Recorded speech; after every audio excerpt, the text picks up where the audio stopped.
Now I'm going to cut a tail here, and then the question is, what size spacer do I use for the first change? And the first spacer I use is a short one. I start with number 4,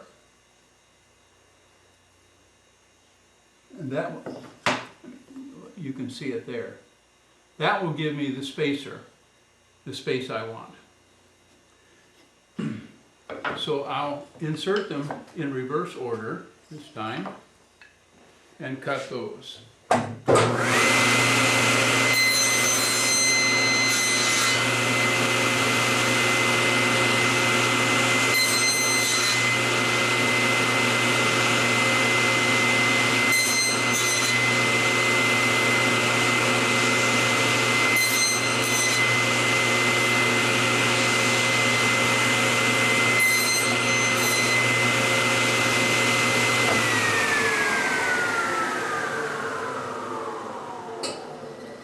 At this point, you could be tempted, as I have been, to merely reverse your piece and think that you're going to get a proper cut. But that doesn't work. We have to set the fence at the opposite angle.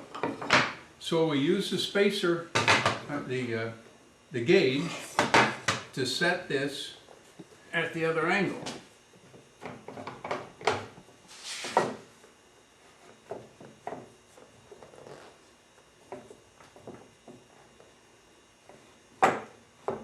So we want to set the miter fence at the angle that's opposite of what we had before, and just use that miter gauge.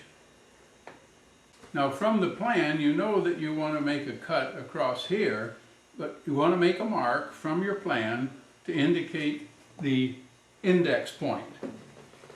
Now remember which side is the waist, and the waist is here, so we'll have a pin that's just this wide when we make that cut.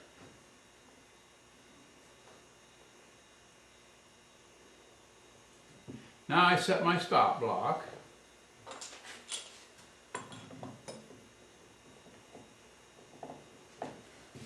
And check it again. And now I make those cuts. Now, what I want is the first cut will have a spacer that's large. So this is the sequence that I want to use the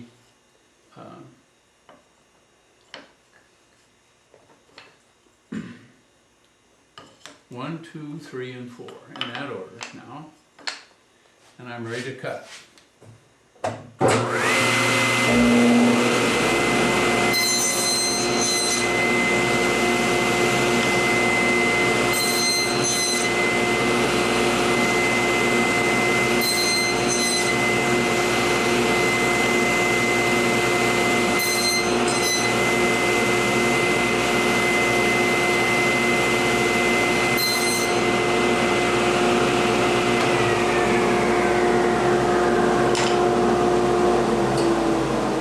Now, it's a good idea to lay your initial piece of tails against the plan for the pins and then mark which ones are waist. Since you have a half tail here, this is waist. This is a pin, this is waist. This is a pin, this is a waist. Waist, waist, and waist. And so we'll remove that. The waist has been removed and we've got a colored set of pins. We can just put those together. Now it's time for glue up. Sometimes you'll have a little misfit when you get to this point, and you'll need to clean that out with a chisel. Usually it will be at the bottom of your pin or tail.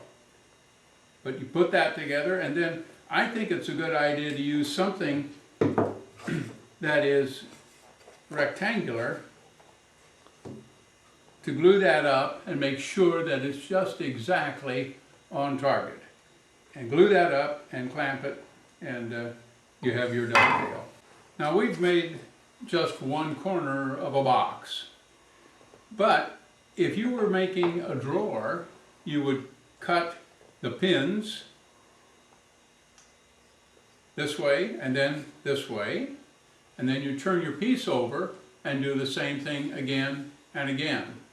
And you do that to all of the sides. Say you had 4 drawers, you would do that 8 times. For the pins, it's a little different. You would make the cuts that with the miter set at the first angle we had, and you'd make those cuts, and you turn your piece over this way. You don't want to reverse it. You don't want to go that way. You want to reverse it this way because you want these small portions of the pins on the same side. And you do that through all those pieces. Then you change the miter and you do that.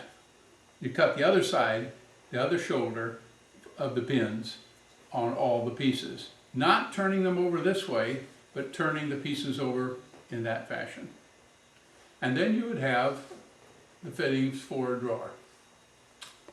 It's been a pleasure to make this little video with you, and I hope you'll practice with it.